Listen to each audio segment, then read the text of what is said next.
ఘాట్కి రావటం జరిగింది. ఆ మహనీయుడు ఎన్ని సంవత్సరాలైనా ఆయన చరిత్ర అజరామరంగానే ఉంటుంది. తెలుగు జాతి ఉన్నంత వరకు తెలుగు వాళ్ళ గుండెల్లో ఆయన స్థిరమైన స్థానాన్ని సంపాదించారు. ఒక నటుడుగాను, అదేవిధంగా గొప్ప రాజకీయవేత్తగాను భారతదేశంలో కాంగ్రెస్కి యాంటీ పార్టీలన్నింటినీ కూడా ఆయన కలిపి ఒక తాటి మీదకి తీసుకొచ్చి నేషనల్ ఫ్రంట్ స్థాపించి మొత్తం భారతదేశంలోని తెలుగు జాతి గౌరవాన్ని నిలబెట్టిన ఏకైక వ్యక్తి ఒక నందమూరి తారక రామారావు గారు. నేను ఆయన భార్యని అవటం ఎన్నో జన్మలుగా చేసుకున్న పుణ్యం నేనది. ఆ మహనీయుడిని ఇప్పుడు కుటుంబ సభ్యులు మేమే కాదు, యావత్ ఆంధ్ర జాతే కాదు, ఎక్కడ విదేశీయాల్లో ఉన్న తెలుగు జాతి కూడా ఆయన్ని స్మరించుకుంటూనే ఉంది.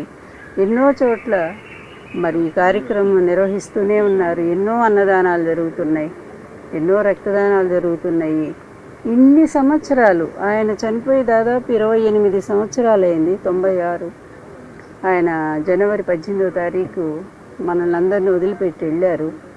కానీ ఆయన కీర్తి మాత్రం ఇప్పటికీ చెక్కు చెదరకుండా అలాగే ఉండిపోయింది.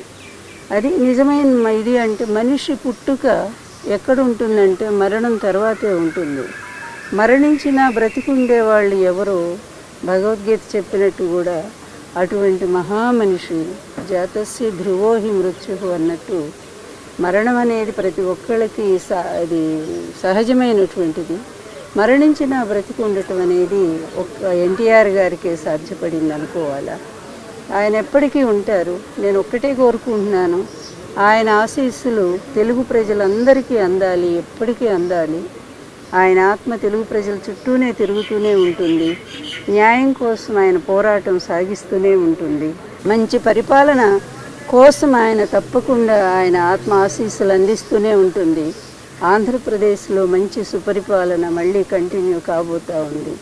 అదేవిధంగా ఇక్కడ తెలంగాణ రాష్ట్రంలో కూడా మంచి పరిపాలన వాళ్ళు అందించాలని మేము కోరుకుంటూ ఉన్నాము. ఎందుకంటే ఎక్కడున్నా తెలుగు జాతి, తెలుగు ప్రజలు సుఖంగా ఉండాలి.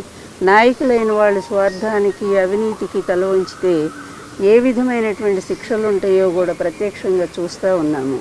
అందువల్ల ప్రజల కోసం జీవించే వాళ్ళు నాయకులు అనేది ఎన్టీఆర్ గారు ఒక్కరే చాటి చెప్పారు. అందువల్ల ఆయన స్ఫూర్తితో ఆంధ్రప్రదేశ్లో పరిపాలన అలాగే సాగుతూ ఉంది. అదే కంటిన్యూ అవుతుంది కూడా.